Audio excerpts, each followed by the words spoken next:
Hello.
Wow. Okay, we're back. Wow. For a second there, I know that everyone's locked up. The internet is playing games. It was a lot of jittery kind of stuff going through, but we're gonna jump into it. We're gonna make the most of it.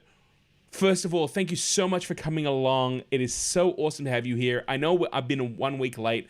Unfortunately, if you're based in Australia, you know that right now COVID is basically shut down most of our major cities here on the coast. Melbourne, unfortunately, for today, the ACT or Australian Capital Territory, Sydney and Brisbane are all locked down due to outbreaks of COVID.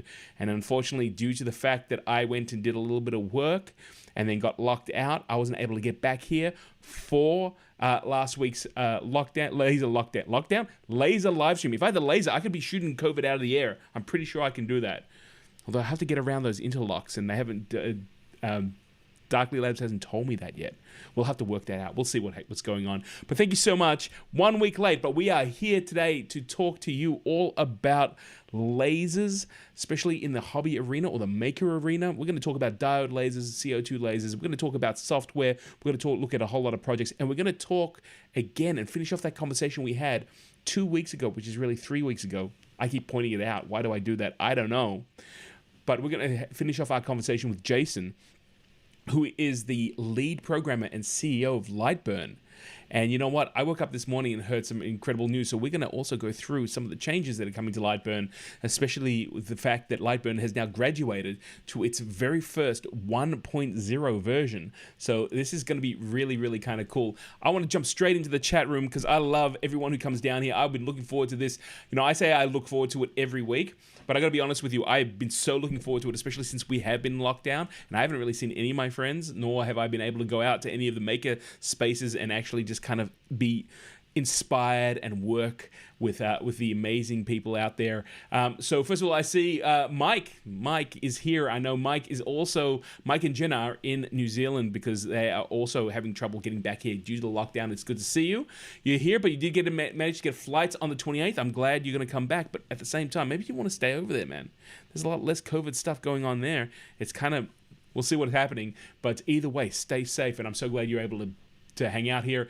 Adrian's here, coming in from Cooktown. I hope that you're safe as well, Adrian. Mike sharing that he's not going to be here too long, and then asking, was that a hello for me? No, that was the software I was running. For some reason, I've rejigged a few things, and I ran a program that was pulling a little bit too many resources, and it just went crazy. And you guys, I think, saw a graphic for another platform that I used to stream on, but that's okay. It's not a problem. Having problems, Gil? Absolutely, Adrian. We're there. You let me know if it's not smooth or not, but we're definitely getting there. Adrian also is telling Mike and Jen, nice and cold, it's summer over there where he is. It's not too bad. Breeze is a bit cool. Stuart's here as well, saying hello to everyone. Good to see you, Stuart. I'm glad you're able to join us. Audrey from Melbourne is also here. Mike bragging about having a hot tub where he's staying on the balcony. Now, I know you don't have the laser, but if I'd set up the laser and then go to the hot tub and just like chill out. That's what I would do. But you know me, I kind of push the boundaries. That's why I love exploring this sort of technology with all of you. What else are we going? Audrey agrees. A hot tub, what a luxury. Now, I'm gonna go past all the bragging of all the amazing lake views and snowy mountains, simply just because this room has been where I've been locked in. So we're gonna pass that, Micah. But I'm really glad you had that experience. Stuart's from Morwell in Victoria, so he's around here too. It's still light here in Cooktown. It says Adrian all the way across. So good to see you, Adrian. I think I've said that before, but that's okay. New features look good. We're going to talk about that in a second. Keanu Muffins comes in with the hey man, how are you doing? I think you were here last time. I'm not too sure, but if you know what, it's just great to see names that I recognize. So it's really good to see you back here. Well, it's just not a two-way video. If you're in the top time, Mike. Yes, gotta be careful. Says Mike. And Mike, don't be sorry about it. I gotta be honest with you, man. I'm just kind of in a space right now. I don't know about anyone else. We got 2 weeks on, and then we got 1 week off, and then straight back into this lockdown. I know it's kind of crazy. It's very hard to keep any sort of continuum, especially I work as a freelancer. I work as a consultant, and people just don't need that work right now because they're not in their places. So for me, it does get a little bit a little bit sticky, but I'm not here to complain. I'm here to talk all about lasers, right? That's what's going on. So welcome, everyone. It's so cool that you're here. Let me tell you, if this is your first time here, let me tell you what this live stream is all about. And it's not just about the live stream here on YouTube. We're building a community of amazing creatives and makers who are just able to take this laser technology and share their knowledge, share their growth. But first of all, I want to thank this live stream would not be possible without these two amazing companies coming together and supporting what I do, which is, it baffles my mind. But don't tell them I'd probably do it for free. But I love the fact that I'm able to do this and actually put the time away every week or every 2 weeks to be able to go and put this live stream together for you. So I want to thank both Darkly Labs and Lightburn. Darkly Labs is the home of the Blazer range of laser cutters. It's the machine that I use. We're going to be talking a little bit about that machine and some of the things that's coming out. If you haven't checked out the Blazer range or you're looking for a laser, maybe it's going to sit in your office, maybe you're a teacher, maybe you want a laser that doesn't have, doesn't need plumbing or water cooling and all the rest of it, Take a look at the Emblazer range of laser cutters. They're diode cutters. They are incredibly versatile for what they are, and you can literally have them in your office. I know I do it all the time. And I also want to thank Lightburn. Lightburn software runs the Emblazer, but it's also been adopted by a lot of bespoke makers. Lightburn, I think, is one of the greatest pieces of software that's out there on the market if you are actually running a laser, because it does a number of things, but mainly it runs your laser and it allows you to be able to create your designs as well. So I want to thank, first of all, Lightburn and the Emblazer. Now, I got an email since the last one. They go like, Gil, you just talk well about this sort of stuff because they sponsor your live streams. That's the only reason why you think the Emblazer or Lightburn is so good. And I got to be honest with you, if you go to my channel, if you go in down below, not right now, but a little bit later, you can see lots and lots of laser videos. And in fact, if you go back, I was talking about the Emblazer, I think it was 3 years ago or even 4 years ago now. I literally got one to play with, and I was blown away with what's going on. So if you can go back, you can see that my story, what I share with you guys when it comes to the Emblazer and Lightburn, has not changed since day one. And believe me, Emblazer, Darkly Labs, Lightburn, they didn't care what I said, because who the hell was I? So you know what? I appreciate the fact that you may be a little bit skeptical, but you know what? My relationship with this technology is simply one that I love to see people engage in it, and basically together we can go and create a lot more. So that's what I love to do. So you know, we have also intentions on the live stream, and that also flows on to the community we're creating. So let's go through those intentions really quickly. My first intention is to create a creative, interactive laser community, and that means everyone getting involved, everyone being able to share what's going on, share their knowledge, share their enthusiasm. You know, I have always said no one is an expert at everything. Although recently someone said, man, you know a lot of stuff. That's okay. I know, but I don't know it all. So you know what? Well, let's come together. Let's be stronger together than we are apart. And let's build a creative, interactive laser community based around lasers and Lightburn. And the second thing that we do is we want to support all laser users, whether or not you've got an Emblazer, whether you've got a different type of diode laser, a CO2 laser, fiber lasers. I have piqued my interest, although I haven't got one to be able to play with it yet. I would love to see laser users of all different types coming together and talking about the strengths, the weaknesses, what they can create. So we are here to support all of you if you are a laser user. We also want to share knowledge, and this is really important. Going back to what I was saying just before, no one knows it all, but we are all working on different projects, and we're all working on different ideas and different workflows, being able to get the results we want. And the greatest thing that we can do is share our knowledge, because that allows people to be able to go in and actually be able to push those envelopes a little bit further. And our fourth intention here on the live stream is just basically to learn from everyone. It's all honed about sharing and creating. So I love this saying, in life we learn from everyone, and that's really what I believe this world is all about. So I invite you guys to be able to come along and get involved, whether or not it's live in this. I got to do it this way because my screen and the comments are right here. Whether or not it's actually live on the live stream or in our groups, I would love for you to get involved. And I'm sure you're sitting here saying, Gil, how do I get involved, man?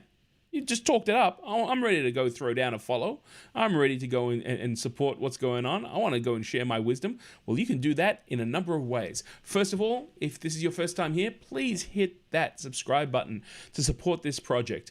Unfortunately, I would love to get this out to all laser users, and the best way I can do that is to get as much interaction going on in these live streams. If there's an algorithm on YouTube, YouTube is able to go and then say, hey, cool, this is some good content. We're going to go and share that with anyone who's looking for laser stuff. So hit that subscribe button. If you also chatting in the live stream is a great way for YouTube to understand that these live streams are enjoyed, that they have a purpose, that it's not just me sitting here for an hour just waffling on. So please feel free to chat, and don't be afraid to converse during the streams. This is the difference between doing a video and being here live.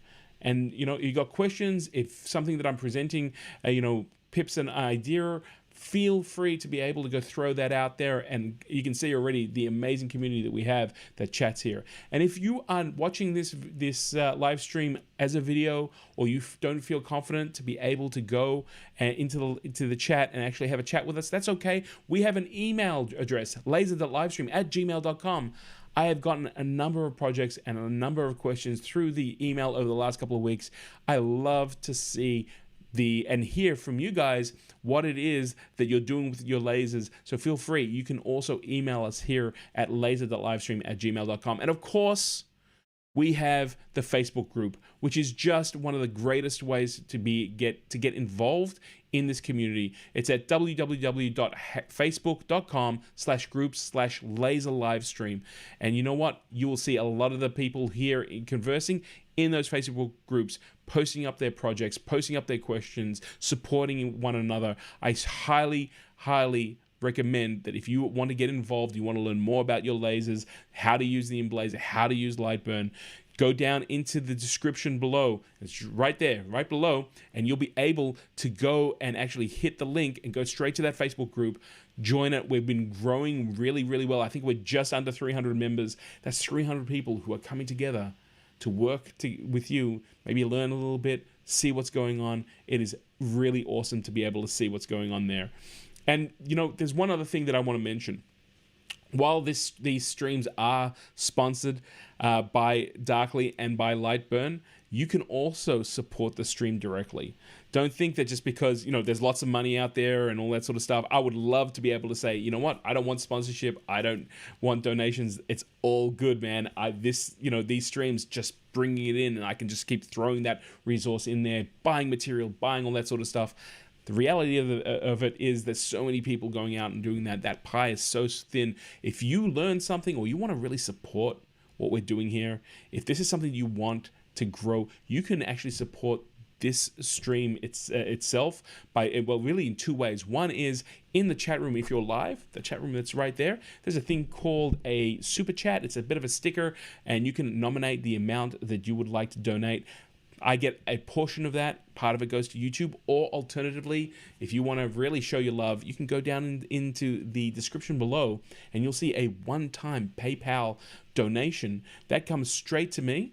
And let me tell you, everything that is donated from the viewers, that all goes straight back into the live stream. That's getting cameras, that's getting lights, that's buying material for my Emblazer, or, you know, it's getting to the point now where actually my Emblazer needs a few more parts because I've been using it and all that sort of stuff. So you know what? It is awesome to be able to get that support. And I want to thank the last couple of weeks, a few people actually hit that button, gave a donation. The amount doesn't matter, but the notes that I've been getting, the feedback that I've been getting from the audience, let me tell you, it's great to be able to go and see how many views, how many subscribers and all the rest of it, but getting a note from someone who doesn't have to give it, and especially with a small contribution, I'm telling you, that can change your day. And I just want to thank everyone. I don't want to embarrass them. I don't want to say who did it and all the rest of it, but I want you guys to know it is incredibly appreciated. And I love getting that feedback. The notes are so cool. Thank you so much. I'm going to be here. I'm going to keep sharing what I know. And you know what? Together, let's just learn and build some really cool stuff.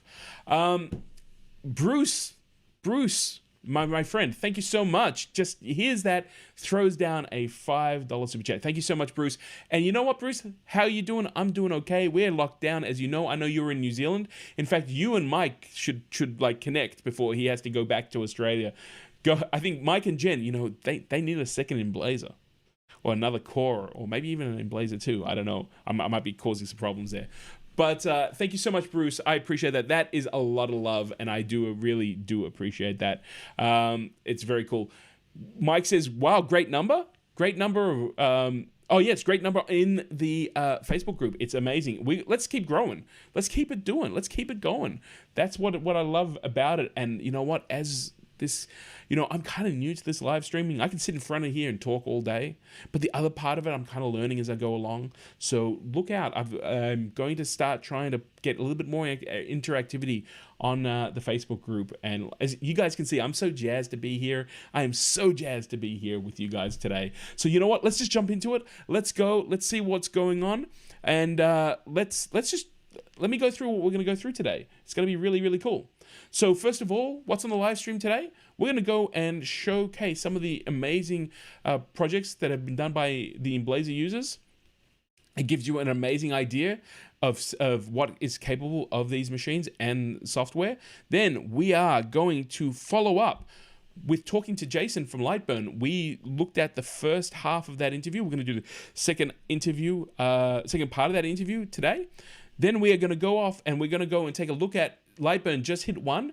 So it's not 1 year old. This is version 1. We're going to go through and actually talk about the changes to Lightburn. And then we are going to go and look at the good, the bad, the ugly of material and see exactly what you should be using in your laser, what you might want to do in one-off cases, and what you should never put in your laser. So that is the plan tonight. That's what we're going to go and do. We do this every 2 weeks. Thank you again. Thank you so much. If you're new in here, I see there's a whole bunch of people in here. Let's just jump straight into it because you know what? The internet was playing up, but it looks like we're smoother. So let's go and see exactly what's going on here. Let's jump into some Emblazer user projects. And first off, we have Mal. I don't know, is Mal in today? Yeah, Malcolm's here. Malcolm, I saw this and I thought to myself, wow, I gotta show this, man. So this is a growth ruler. And what I love about this, Mal, is how you worked out how to kind of create pins to hold that ruler together so that you can actually kind of hang it up on a wall. This is great for a number of reasons. I've seen a few of these go around in some of the posts lately, but what I really, really love about this is the creativity of finding those pins. Mal, tell me whether or not you actually created that yourself or whether that was something that you got totally inspired to be able to go and actually put that together. But, you know, that I know sometimes people go, you know what, the cutting area, I want to do bigger stuff. I want to see what's going on. You know, I want to make a large thing. You can make it in absolute different sections and actually put it together. So that was incredible. And I really like that. Again, the idea of actually having those cutout areas and those pins are awesome, so that you're actually able to go and actually join the pieces to make this ruler. And you know what? I got a feeling Mike and Jen might want to make one of these things because I believe they've got a little one that they can actually work out exactly how tall they are over time. And I think that's kind of awesome. All right. Ian's a new person to the Facebook group. I don't know if he's here live, but he also posted up some of the things that he's been making. And look at this amazing kind of USB keyring and a box for Freddy's first birthday. I don't know if Freddy's his kid or his dog. I'm assuming it might be his child. I like the idea of having a USB with all the photos of the first year on. Ian didn't give us too much information of what the gift actually is, but I thought that was just a really cool finish to it, and it is really, really awesome to be able to go and see this sort of work being finished with a laser. Thank you so much, Ian. I hope you can actually join us live sometime. That'd be awesome. Nicole is another new user of the Emblazer. I saw this and wanted to share it. She is doing this very interesting kind of logo, Hocus Pocus. It says it's just a bunch of Hocus Pocus. What's really cool about this is I believe Nicole has used wood and has actually painted like the different hairstyles together. So that is really, really nice. And again, I believe this is one of Nicole's first projects. So, you know, she's used the laser to cut out the different areas, has painted them and then assembled them together. And again, you know, I love this idea of having these pieces finished in such a way where you may or may not know exactly kind of how it was made. But wow, you know what? Back in the day, if you wanted to make something like this, you would actually have to go to a scroll saw or a bandsaw. How cool is it to be able to go and create this with the laser and with Lightburn? I mean, that's just awesome. Awesome. Nicole, I'm looking forward to seeing other stuff that you make, and I've been delving into kind of finishing and painting as well, so that is going to be kind of cool. Malcolm's sharing with us about his ruler, that the final version will be shared in a few weeks. My daughter asked for one. That is awesome, Mal. That is just very, very cool. I look forward to seeing the final version. I think that's pretty cool. But it starts at 300 mils and goes up to 2,000 mils. Very cool. Look at that. Look at the creativity that's being and the questions that are being answered through using a laser. Now, is Graham here? Graham usually joins us, but Graham decided he was so inspired by some of the people building boxes and enclosures around their cores. He was going to take his Emblazer 1. That's what you can see right on the right hand side. That's an Emblazer 1. That's the original Emblazer. I believe originally the Emblazer was called the Laser Blade. So it might even be a laser blade. If I remember correctly, Dom was sharing with us that was the original name for the Emblazer when it was a Kickstarter, and then they realized that the name actually belonged to someone else. So there you go. You can totally see that the Emblazer 1, the Emblazer 2, the Emblazer Core still kicking butt. And Graham also put a lid on it so he can see through it. It's totally enclosed. It's completely safe. Looks a little bit like an Emblazer 2 lid. So again, it's kind of funny when you see it. I believe Mike did the same thing with his Core. So I wonder if Graham did it. I'm sure Graham will leave a note and let us know exactly how he put that together. But you know what? Great to see that technology. Great to see it all come together so well. And I was just really, it was really nice to see an Emblazer. Not a Blazer 2, not a Core, but the original Emblazer. I haven't played with one yet. There's a part of me that's like, you know what? I don't know if I need it for my office, just so I could say I got the complete set. But we'll see what's going on. And you know what? The final pieces just blew me away. Check this out. This is Adrian. We looked at some of Adrian's work before. Adrian actually quit his job, started a new company making plaster castings of old of buildings. Basically, they're architectural models, and he uses his Emblazer to do all the fine black kind of lace work for the railings. So, I mean, this is amazing. This is just amazing work. And you can see here too, we did look at when he was developing this idea of the Sydney Harbour Bridge. But look at the houses. Anything that's black there has been cut out. And it's so fine. So incredibly fine work that, you can only really do with a laser. So, Adrian, he hasn't shared his link to his company, but I want to see, maybe we can get Adrian on to talk about some of the stuff that he does. All plaster work, and then finished off with the black acrylic for it. It's just incredibly inspiring, these pieces. They are absolutely amazing, and I wish him all the best with his new venture. This is the sort of thing, oh man, it looks so cool. So cool. So guys, you know what? I love going onto Facebook, seeing all the different projects, seeing all the different things that people make. It totally inspires me. I've already got a notepad with all these different things that I want to play with and try to create on my own. Some of those things you'll see as videos. Some of them I'll be bringing to the live stream. It's just really amazing. Now, Stuart in the chat room, I want to go back. I want to acknowledge you. Stuart asked, dumb question, orange tinted perspex, does that filter the laser light, or is a special optical grade required? Excellent question. Now, I'm assuming that someone from Darkly Labs may be watching. So I'm going to share with you what I know, but I may not be the right answer or the complete, I don't want to say right answer, the complete answer. So fun fact, the most expensive part of the Emblazer 2 happens to be the lid.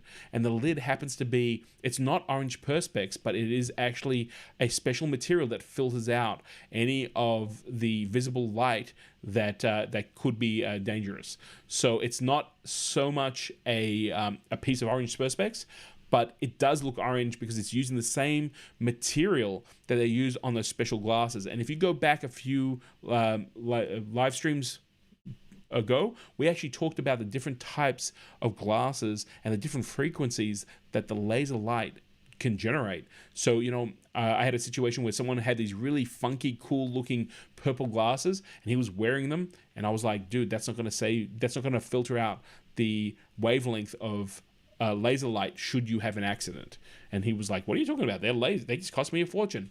Well, yeah, they work, but they only work for optical lasers used in fiber optics, not visible lasers for that is the same wavelength as diode lasers. So I know that it is definitely a material that is been calibrated or created to filter out the safe level of light. So grabbing a piece of, there you go. Adrian says orange is laser safe, made by Polycarbonate. There you go. I believe it's the same material as used in the glasses. Whether or not it's actually just orange perspex or orange polycarbonate, I'm not too sure about that. But you know what? Go and contact the guys at Darkly Labs. I got a sneaking suspicion that you might be able to get a piece of the correct material for use. I believe Mike did that. He got a secondhand lid, and you never know. Maybe they can do that for a few other people as well. Let's see what's going on. So, guys, that is the gallery for tonight. Let me know what was your favorite piece of, favorite project tonight. It'd be great to hear about that in the chat room. You know what it's all about. It's the chat room. We'll see what's going on. And you know what? While I'm going to see what's going on, Mike's saying, got to bail now. Looking forward to getting home and working with a laser night all. Mike, thank you so much for joining us. Sorry you're going to miss the rest of the interview, but you can catch out on the replay. Stay safe. We look forward to you being home, and we're looking forward to your next projects, man. It's kind of weird going through all the different projects and going, where's Mike's? Where's Jen's? But I know that it will come over time. All right. Yeah, see, I feel for Mike, and I feel for Jen, because that's what happened to me. I'm just telling you, it is crazy when you think about that we live in a time where we've got to stay indoors because we've got... Yeah, COVID going on, man. It's weird. Stuart, you're going to contact them. Fantastic. Mike and Jen, guys, have a fantastic evening, and we will catch you soon. We're going to go over and we're going to finish up that interview with Jason from Lightburn. Just to let you guys know, we were talking about... I'm going to remember this right. Oh, I believe... what were we talking about at the end? I actually watched it to make a note, and I've completely forgotten now. But I believe we were talking about Lightburn and working with it. Because the conversation was so long and I didn't want to cut it down, we broke it into two. So be aware that we are going to jump straight into it. I'm going to catch you when this is over. This is the rest of my conversation with Jason from Lightburn. I love this, man. He is a very, very clever guy. Absolutely. Now, one of the things that I noticed when I first came across Lightburn was the fact that people were buying cheap Chinese CO2-based lasers and removing the electronic component so that they were compatible with Lightburn. And that was the first thing that when I heard about the software, going, that's a lot of work, right? People were buying G-code controller boards so that they were compatible to use Lightburn. And I think there's a lot of documentation out there for people who are interested in it. It's not a small task at all. It's actually quite it's gotten easier. I think a few years ago when we first started, it was much harder. Sure. But there have been the two that spring to mind are Cohesion 3D, their laser board, and Awesome Tech's mini gerbil board. Those two are meant to be drop-in replacements for K40, the stock. Yep. Like I assume the one you're talking about is the K40. This is like the ubiquitous 40-watt laser that you buy on Amazon for about $350 to $400 US. And it comes with a control board that we don't support. The command set is quite limited. And there are now projects like K40 Whisperer and Meerkat, which will directly support that board as well. Oh, wow. Okay. But they don't have the editing facilities that Lightburn has. You still need to have something like Inkscape or CorelDRAW or Illustrator to do the design work. Absolutely. And then you bring your design into those packages and you can run the laser from there. But if you want a little more control over the laser power, if you want to be able to use G-code, if you want to be able to use Lightburn or LaserWeb or other software packages, you have to put a board in that will run G-code. And so these add-ons have been designed to be like bolt compatible and plug compatible with the existing controller. So quite literally, you just unplug the old one, plug the new one in, connect up the cables and power it up, and you're off and running. And you say you're not an expert. I mean, I know, you just, I remember it being like literally you had to splice cables and you had to get plugs. It was quite a task, but it's great to see that. Well, two things. One is there's a need, therefore it's created a market, and it's also supporting Lightburn. I'm also curious, Jason, how many lasers do you have access to right now? Oh gosh. In this room, one. Well, hold on. You just got a whole lot of people going in this room. In this room, I have one laser. You said in this room. Yeah. Okay. Yeah. So where I am right now is the office above my shop. Sure. And so in this room, so I'm going to try to look in where. Okay, so that thing right. Let's see where my finger is there here. You go. Right there. Yep. Okay, so that is called an Engravinator. Okay. My friend Adam Haley designed that. It is a very, very cute little 8-bit diode laser with an 8-bit controller. Oh, sweet.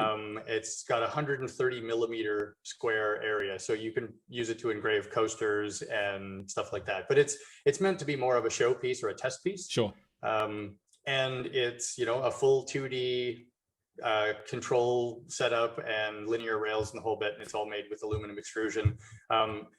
I use that one for testing G-code devices. Sweet.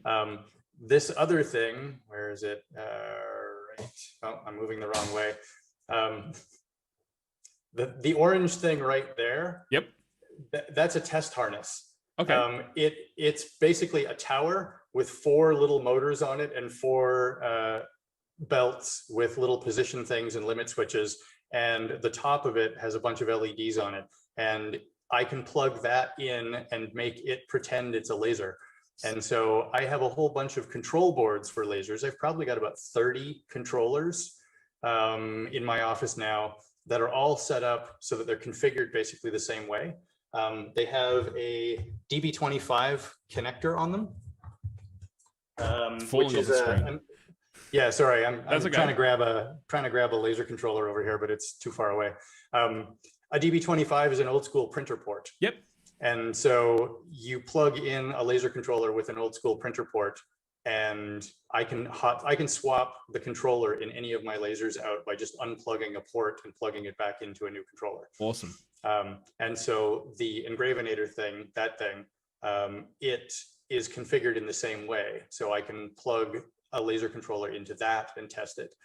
But I've got probably a dozen diode lasers, including Ortour, Two Trees, Elix Maker. I've got an Elix Draw, which is a little plotting device.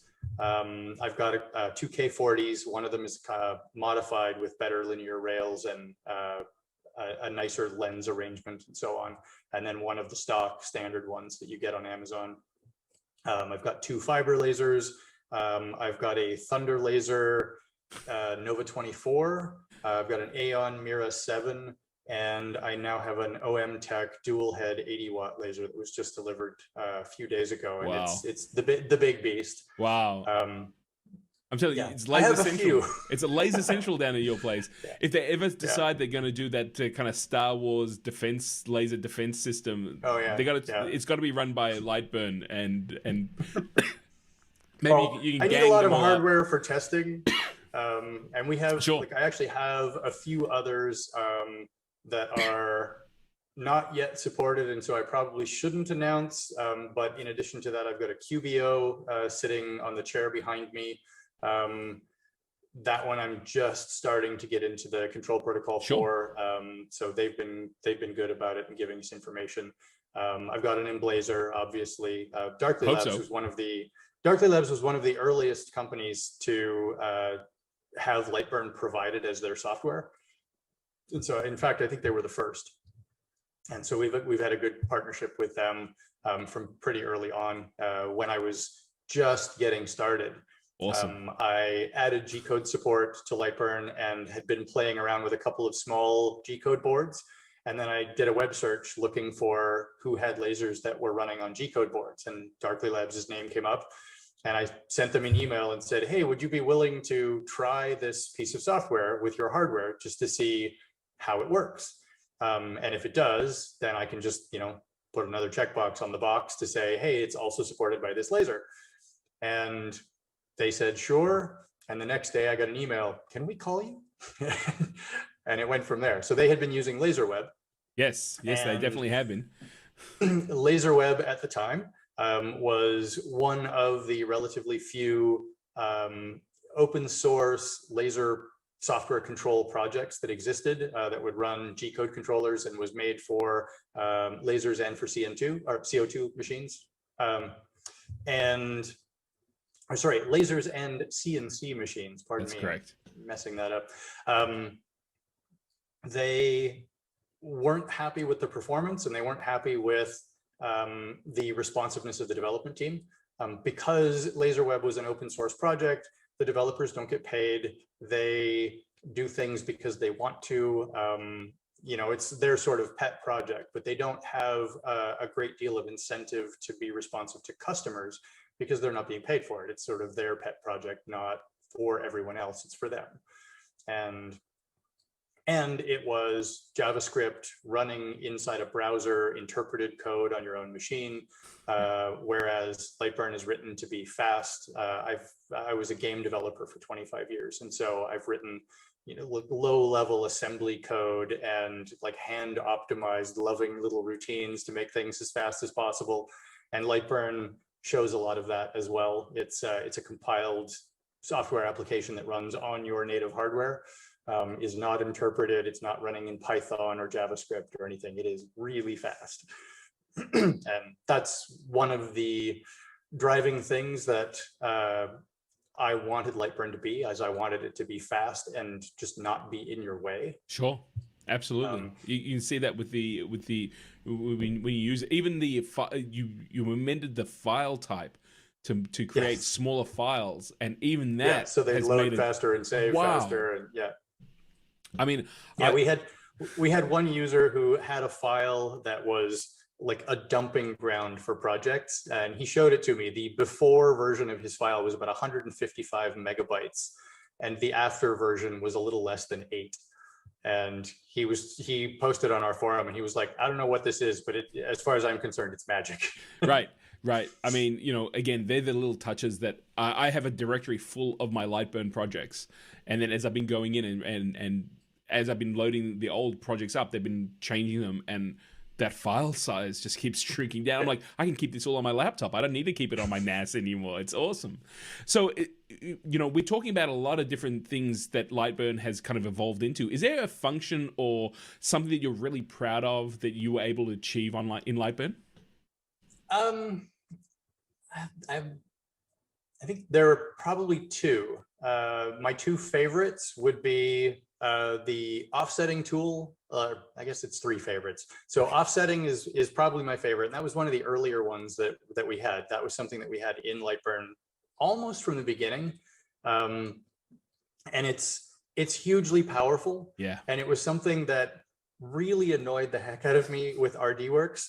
So in RDWorks, if you drew a circle and another circle and they overlapped and you offset them, you would get an offset around the first circle and an offset around the second circle, and those new offsets would overlap.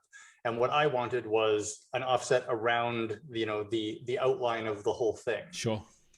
And if you were offsetting text, as an example, you would get each letter independently offset instead of now having your text inside a little island that surrounded it.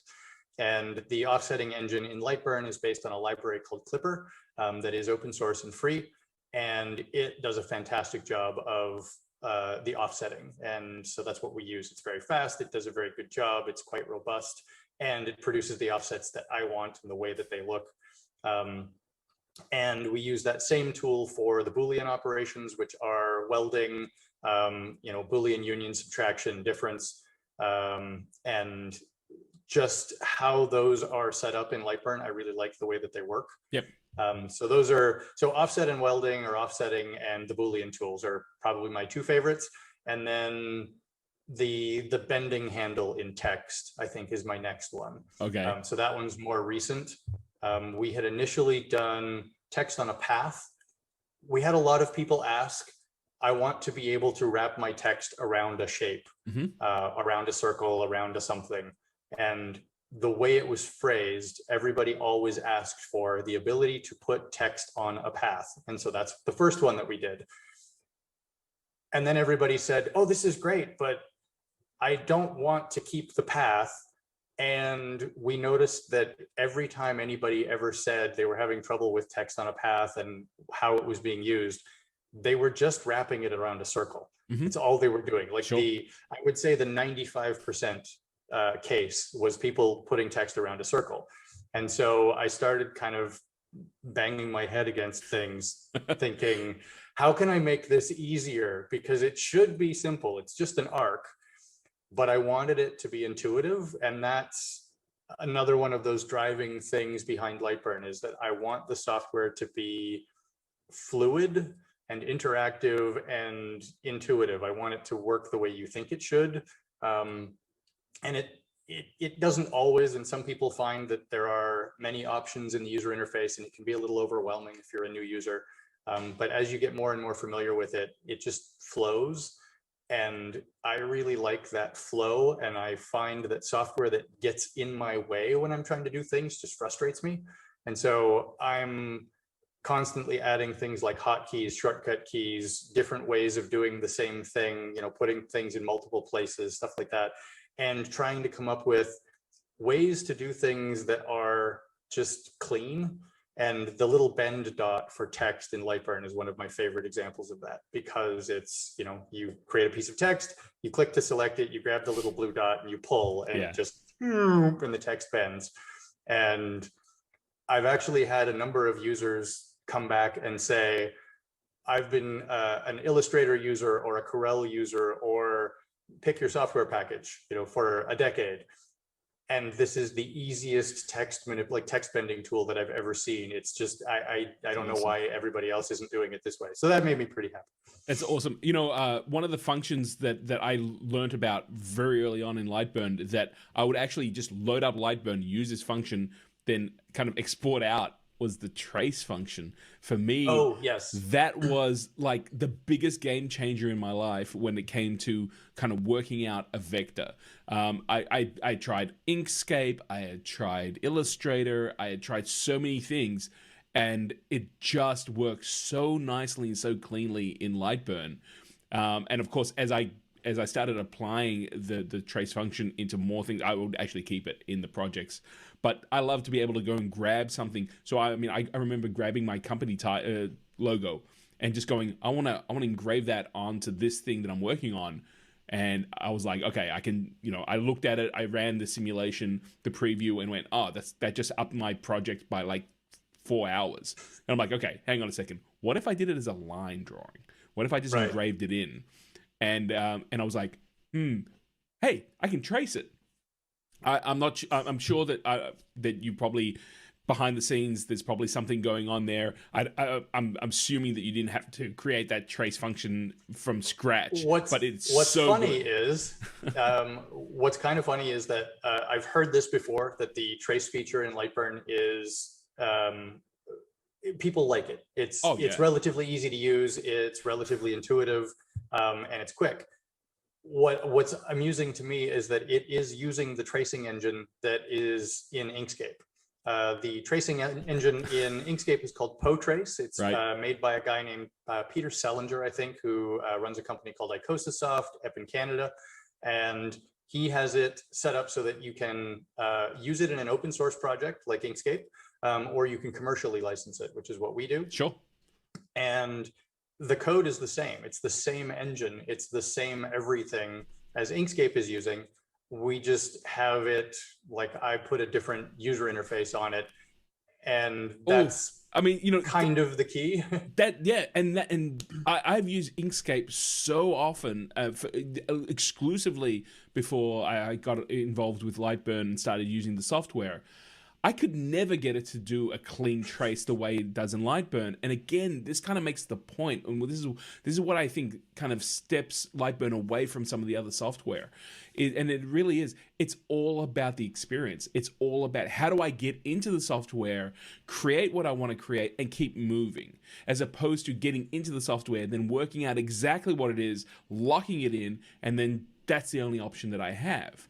And just recently, I think it was the last live stream that we did, we actually went through tracing. We went through all the different options and how you can use it, and how you could trace something, and then if you needed to clean it up, you can ungroup it, and sometimes you get double lines or whatever, the settings aren't as tuned in, and what all the different functions do, including all the different node points and how to clean those up within.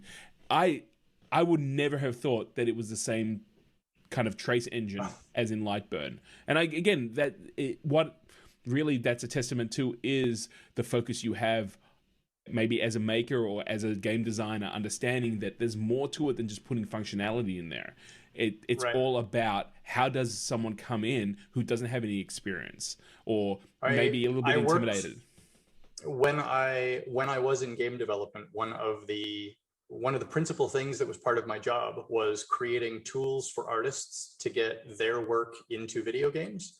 So I worked on NBA 2K for when did I start? Probably 2005 or 2006. Sure. And so I would have worked on that project for about 12 or 14 years. And it was just, every year we do a new version. And before that, I worked on a number of other software games as well. But the NBA 2K project was probably the longest running one and the best known one. But I was responsible for a lot of tools that allowed the artists to get their 3D models into the game, to get their textures into the game, creating the front end and menus, all of that kind of thing. Artists aren't technical most of the time. Sure. And there are technical artists who do things like very, very complicated character rigs and so on, but they're not engineers and they're not programmers, and they don't necessarily think the same way that engineers and software programmers do. And working with them for several decades has taught me a lot about how people who are creative work or like to work, the kinds of workflows that they use, and how they like information presented to them. And I can't necessarily say that Lightburn is the absolute best at all of that, but I've definitely tried to make it present information in a way that people who are creative will find useful or palatable. And interactivity is a strong part of that, making things that are sliders and buttons that you can move and tweak and have the software respond in real time or as close to real time as possible. That's something that I try to do. And when you send a job to the Laser, getting the job sorted and optimized and get the cut plan done quickly and as quickly as possible. So that was something that, going back to Darkly Labs for a moment, one of the early complaints from Dominic at Darkly Labs was that LaserWeb took a very long time to load files in. Right. And it took a very long time to generate the G code for files when you were sending them to the machine. And so that was an early focus of Lightburn, was loading files quickly, being able to navigate your files quickly, which actually LaserWeb does as well. They do a good job of that. But then generating the G code in Lightburn, when I first sent it to Dominic, he thought it was broken. Because he hit the button to say go, and the machine started moving immediately. And he's like, "Oh, that was weird." So when did you generate the G code? Were you doing that in the background after it was loaded? And I was like, no, it was when you hit the start button. And he's like, "What?" But there was no discernible time between when I hit the start button and when the machine started running. And I was like, "Well, you drew a circle.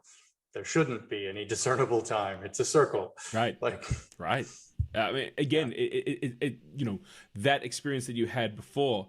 First of all, I'm sure there's people going, "I love that game. Oh my gosh, Jason's the guy who worked on that. Oh my god," the cult of NBA. But definitely, it shows, it shines again. It's something that, I've had people kind of send me messages after watching the live stream. They're like, "You're a shill. You just say that because, those guys." And I'm like, no, man, if you go back for, before I was talking about this piece of software before, because I really loved it. And again, I think that if you're creating a hardware, either for a STEM or a maker community, there's a lot to be learned here, because it's not just about functions. Functions are not just the key. It's about how do people go in and be able to create. And that's, again, something that's really close to my heart and why I do what I do. Jason, just a final question for you. I know this is going to be broad, so don't spill the beans all at once. But what's next for Lightburn, as far as you're concerned? Where do you want to see Lightburn going, and what's in the future for Lightburn as a company and the software? We are growing as a company. So I mentioned that when Lightburn started, it was really just me and my girlfriend. We are now up to 9 people. Awesome. So not all of them full-time, but we've got, including myself, 5 full-time developers, 5. Joe, Adam, Justin, myself. Yeah, so 4 full-time developers, 1 part-time developer, and then a couple of support people. Our shipping person, who is my girlfriend, Sarah. My girlfriend has a name. Her name is Sarah. You don't want to give too much information out. I'm telling you, it's going to come back at you. And then I'm actually working on hiring a friend of mine to come on as sort of our business manager and CEO. Awesome. We're going to co-run the company for a while, but I want to be able to move back into more development, be able to focus on development more, because that's my core strength. And I have been the one kind of wearing all of the hats, running the company, doing some of the support, doing lead development. All of the reverse engineering of protocols and controls of the laser cutting and stuff like that is all on my shoulders as well. And it's just a lot to keep up with. Oh, understandable. And so we're growing the team. We're going to be bringing on that friend of mine to help me run the company and eventually take over sort of the day-to-day running of things, so that I can focus on development. I've started working on support for vinyl cutters. Nice. So that's something that I would eventually like to see Lightburn grow into more of a platform for digital fabrication machines, regardless of what type of machine that is. If you've got a piece of hardware that is effectively a 2D plotter with a tool on it, there's no reason why we shouldn't be able to drive that. Amazing. So whether that is a pen plotter or a vinyl cutting blade, a water jet, plasma cutter, and eventually CNC machine. I was waiting for that. I was like, is CNC going to be in there? Oh my gosh, that would be like, so you have no that one will idea. Be further down the road, obviously. CNC. I want it now. No, don't wait. Between you and Dominic, you keep making promises. You don't. No, I'm sorry, man. I just got super excited. The idea that Lightburn... I have CNC machine experience. Sure. So I had one before I had a laser. So I want it, but I also understand the complications there. Sure. We would need a better preview engine, probably full 3D. We'd need better control of Z. We would need, or Z, depending on the part of the world you're in. We would need... We forgive you. A tool library that included, the diameter and length of a tool, the shape of the tool, things like that. So Vectric software has sort of been my go-to when I'm working with my CNC machine. Yep. And I really like the way that they present the user interface for CNC work. And there's a decent amount of functionality in Lightburn that has been influenced by or is paying homage to Vectric software. And some of it is exactly the opposite of the way they've done things, because there were a few things that just bothered me. Sure. But yeah, I would like to see Lightburn move in that direction. And we have a software engine that, does good work for vector manipulation, multiple file formats, loading, importing, exporting, that kind of thing. And the path planning is good. So making it support different types of machines now is just, the one missing piece. And of course, all of these machines have their own sort of specialty requirements. So as an example, when you're water cutting, you can't just do a straight plunge move. Yes. You actually have to do what's called a spiral plunge, because otherwise the water gets into the hole and just jets straight back up and goes everywhere. So you need to do things like spiral leads. And when you are vinyl cutting, you can't just do a 90-degree corner. Most of these machines have the blade at an offset, and it has to be, you actually have to go past the corner and then sweep. And things like that will have to be coded into the software and the path planning to make it compatible with those kinds of machines. Some of the machines will do that themselves. Some of them will require the software to do it in advance. And so there's things like that that we're kind of investigating to figure out, whether we can support it, how easily we can support it, and then whether those companies are going to be receptive to us supporting their hardware is another thing. So we don't want to get ourselves into any legal hot water. Well, I'm And super excited about that. And not to cut you off, but I was like, yeah, we're just gonna keep doing the same thing, put functions in there. I'm telling you, I love the idea that Lightburn becomes kind of like the one-stop shop when it comes to CNC and like subtractive manufacturing. That to me is so super exciting. If I could apply my workflow that I have with the Emblazer to a CNC machine or to the vinyl cutter that's been sitting there that doesn't work only because the software is so old that I can't put it on a new piece of machine, and the software that I bought was like $180 and like they leveled up and it's another 180. It's like, oh man, I've got stuff that it could play today. So I'm super excited about that. I'm telling you, Jason, it has just been a pleasure to talk to you here today and get a bit of a history. I mean, we work with Lightburn. You know, for some people, they're going to be like, cool, I hit the buttons. That's all I want to know. But I know that for other people, they would like to understand some of the ideas, some of the thoughts, some of the workflows that came through. And, you know, I'm so glad that we were able to do this and be able to kind of connect. Would you be open to coming in and hanging out on the Laser Livestream again, maybe talking more focus on some of the things that Lightburn can do?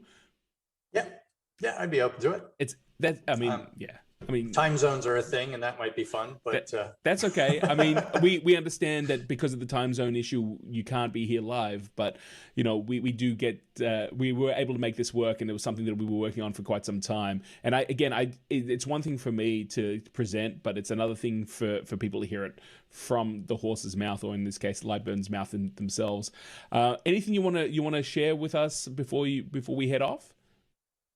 I don't think so. I think we covered quite a lot. We covered a lot, man. I'm telling you, it's just been really, really informative. And again, you know, next time I'm using the software, I'm really going to look at some of the things that we've discussed because, yeah, you know what? I didn't realize that you had spent time and thought in the icons. The icon I like the most is the grouping and the ungrouping icon. Yeah, the single guy and the multiple people. I'm like, okay, why is it like that? Now I understand. It's really, really cool.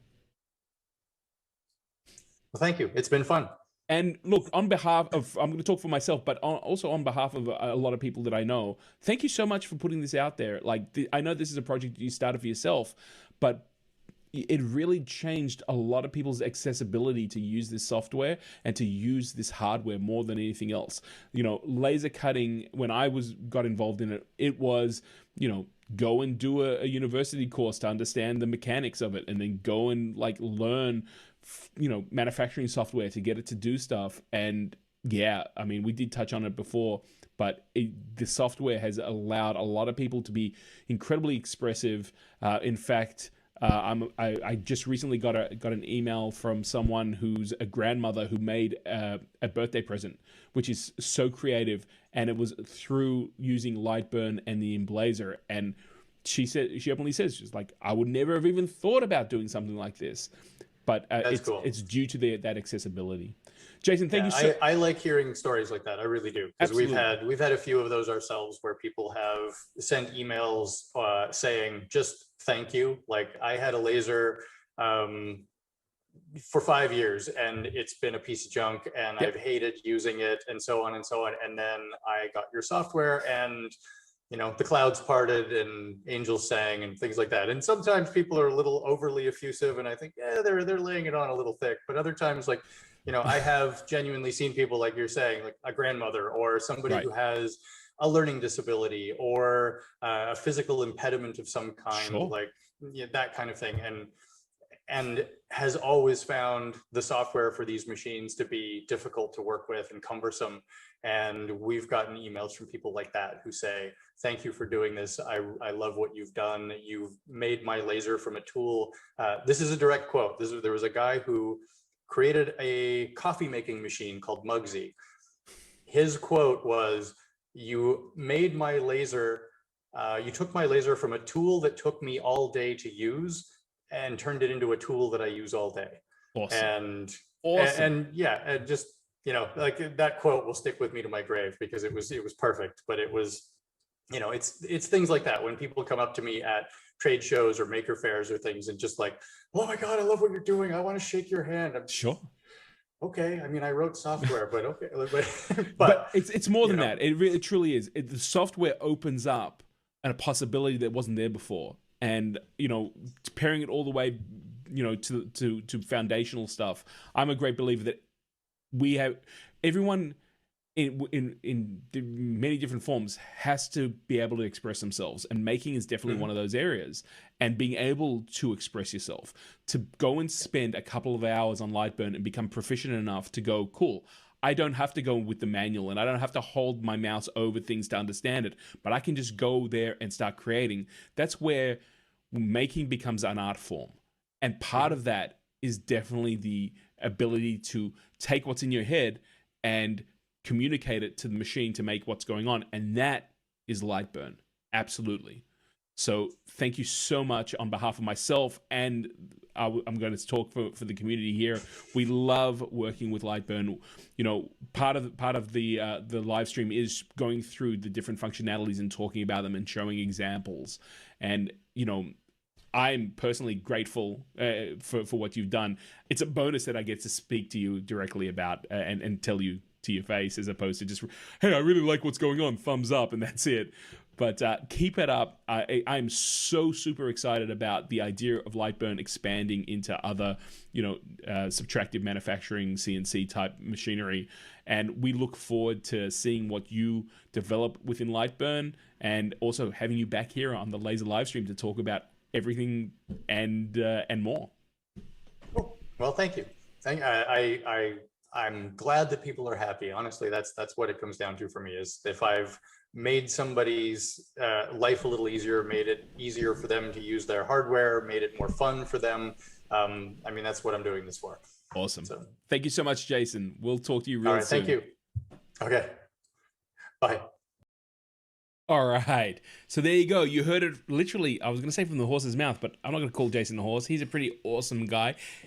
Wow. First of all, Lightburn is not just going to be for lasers. We are here talking about lasers, but if you happen to have a plotter or you have a CNC machine in the future, maybe we're in the future right now because I'm in Australia and time differences, we'll see what happens. You'll be able to go and use Lightburn, or at least the methodology, the workflow of Lightburn, to use a whole bunch of other things. And that is super exciting. If there was one thing out of my conversation with Jason that I shared with you that really got me hyped up, it's the fact that Lightburn is just the start. Maybe they're going to change the name. Maybe it won't be Lightburn anymore. Maybe it'll be, I don't know. We'll see what happens. But if you become proficient with Lightburn, you will also be able to take that workflow and be able to apply it to other types of machines. And it was just amazing to be able to talk to Jason, a true maker at heart. We ended up having a chat afterwards, and we ended up speaking, I think, for another hour, just sharing each other's projects and sharing kind of the excitement of being able to create stuff. And you know what? It's one of the things that I'm super excited about. I love Lightburn as a standalone project, but now that I know Jason's story, where it came from, why he's doing it that way, oh man, it is so awesome to be involved. And even just showing people what goes on. One of the rare things that I get to do on my day-to-day is actually show people how to use Lightburn and use a laser for work. It doesn't happen so often, but when I do, to see people's the penny drops, man, and they just go, "Wow, can you imagine what I'm going to do?" I usually go, "What do you want to do?"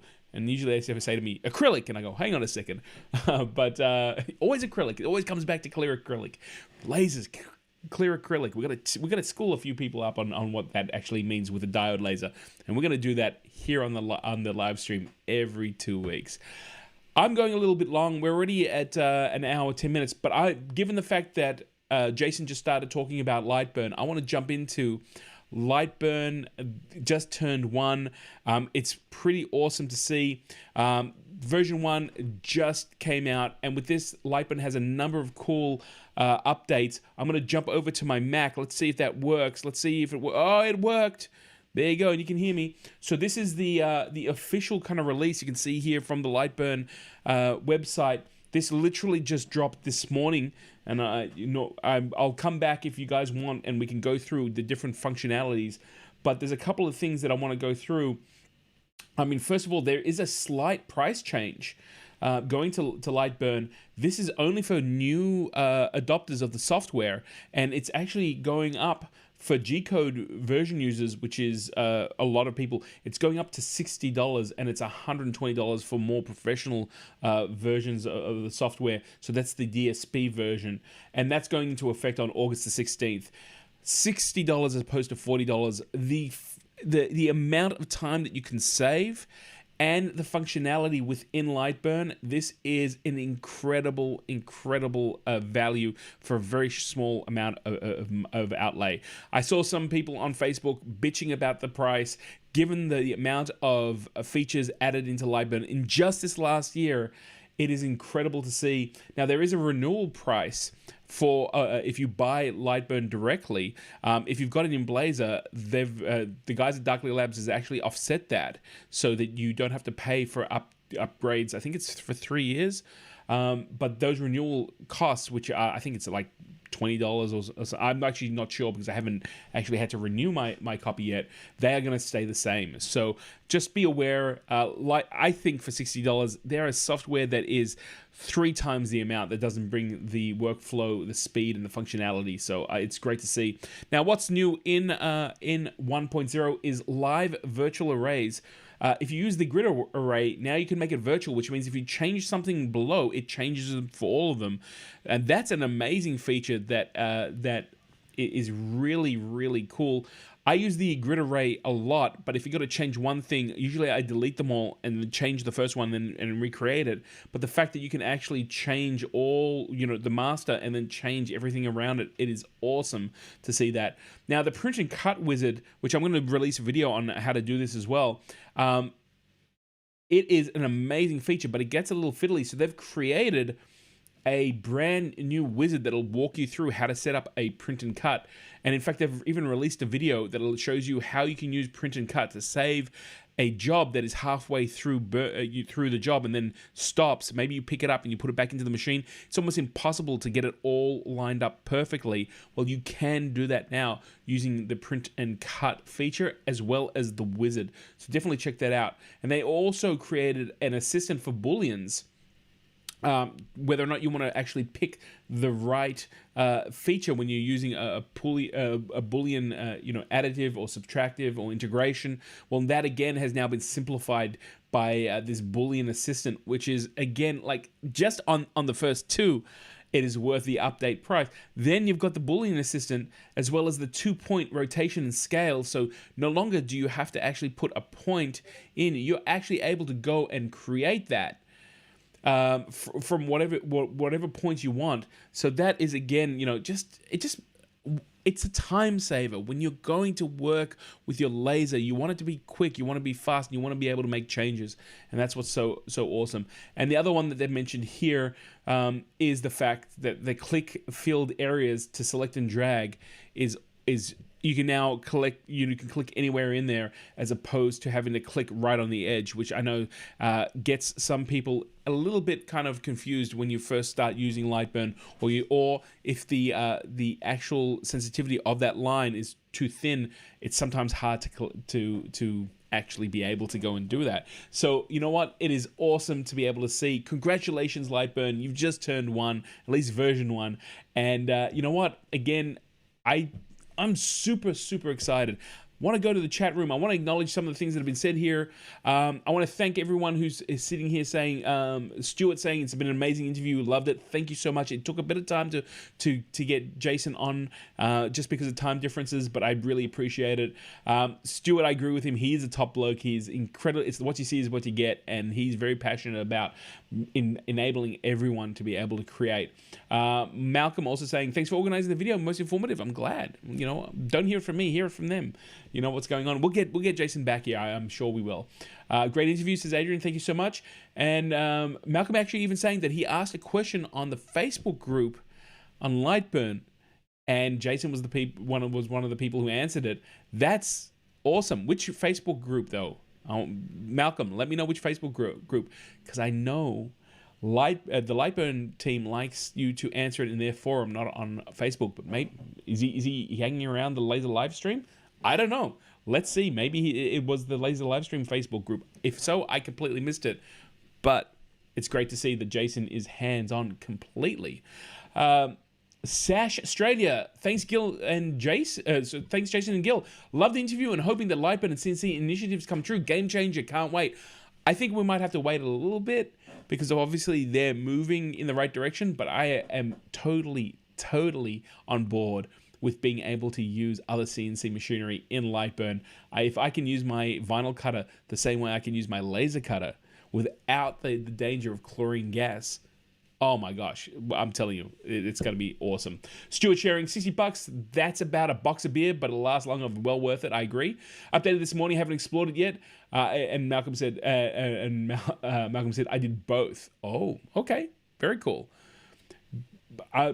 That's cool, man. I'm glad. I agree. It's a box of beer, and it will last longer. And the skills. And you know what? When you think about it, if I don't actually make things with my laser to sell. It may be something I have to explore a little bit later because of everything that's going on right now with work and COVID and all the rest of it. But if you use your laser and actually turn a profit, I'd be surprised if your first sale doesn't cover the cost of Lightburn. And once you've got it, it's just a small amount to keep upgrading and getting those upgrades. And I think that's a yearly upgrade. So, you know what? Awesome stuff. Thank you so much, guys. Love it. So let's go quickly, and I want to share this. This has become a bit of a staple here on the Laser Livestream. We're going to look at the good, the bad, and the ugly. When it comes to materials, you want to make sure you got good, the bad you be aware of, the ugly never put in. And today we're looking at the ugly, and that happens to be material with a sticky glue backing. A lot of people don't realize that a sticky glue backing is a great thing to stick what you've cut onto a final workpiece, but it's also one of the worst things that you can put into your laser. Not just dangerous for you, but it can actually destroy your laser, and it'll destroy your laser because the vaporized foam and glue layers can form a coating on a lens or diode that will actually heat up, cloud, or crack the lens. And you cannot get this layer off. Quite a few people who have done quite a bit of work with these sticky glue backing that sometimes comes with material that's not designed for a laser, they actually lose mirrors, they lose the lens. These are some of the most costly areas when doing maintenance on your laser. So just be careful with that. And really, glue residue can be even more dangerous than resin, which we've spoken about in this series on another live stream. So just be aware of that. It's something you wouldn't kind of think about, but if you're cutting multiple pieces, especially off stuff that is not designed for a laser, that sticky glue backing can actually cause you a lot more trouble than it's actually worth. So just be aware of it. To me, that I would consider that to be an ugly piece of material. So there you go. Jason answered the Facebook group. Someone else answered the light in the Lightburn community. There you go, man. There you go. It's awesome. That's why I like Lightburn. I really do. If other software coders and innovators and companies would actually bring out new features the way Lightburn does, I think everyone would gladly hand over. But you know what? There's some other stuff I'm gonna share with you in another stream. Some really creative stuff to try and actually get people to support Lightburn as opposed to rip it off. We're going to see what that is a little later. Guys, I want to quickly say, I know we've gone over, but you know what? It's always so much fun to be here. I just really want to quickly thank Darkly Labs as well as Lightburn. We all know about Lightburn. We just listened to Jason from Lightburn explaining what the future of the software is going to be. If you're interested in laser, definitely go check out the Emblazer range. It's the laser that I use. I love the machine. I've taken it into classrooms. I've had children use the machine quite safely. It lives with me in my office. Go check it out. It is totally awesome to be able to do that. Also, with the lockdown, I've had a few people reaching out. We've been working together on the virtual classes. So the session is now open. If you want to do a one-on-one tuition class on Lightburn or even the Emblazer, or you're working on a project and you want a second, a second pair of eyes, maybe work with something, maybe you want to level up your skills on Lightburn, you can contact me at laser.livestream@gmail.com. Those sessions are now open. It's really great to be able to work with all of you, especially virtually during this time. So guys, that's it for the Laser Livestream this week. I'm going to see you guys in 2 weeks' time. I've said this a lot. And right now, we're feeling it even more now than before. COVID is definitely hitting us. This new Delta variant is just such a pain in the butt. But wherever you are, stay safe, be healthy, create cool things with your laser, share them with us on Facebook, and I'm going to see you in 2 weeks' time right here on the Laser Livestream. Guys, be safe. Thank you so much for coming out. And you know what? Just had a blast hanging out with you. I will see you in 2 weeks' time.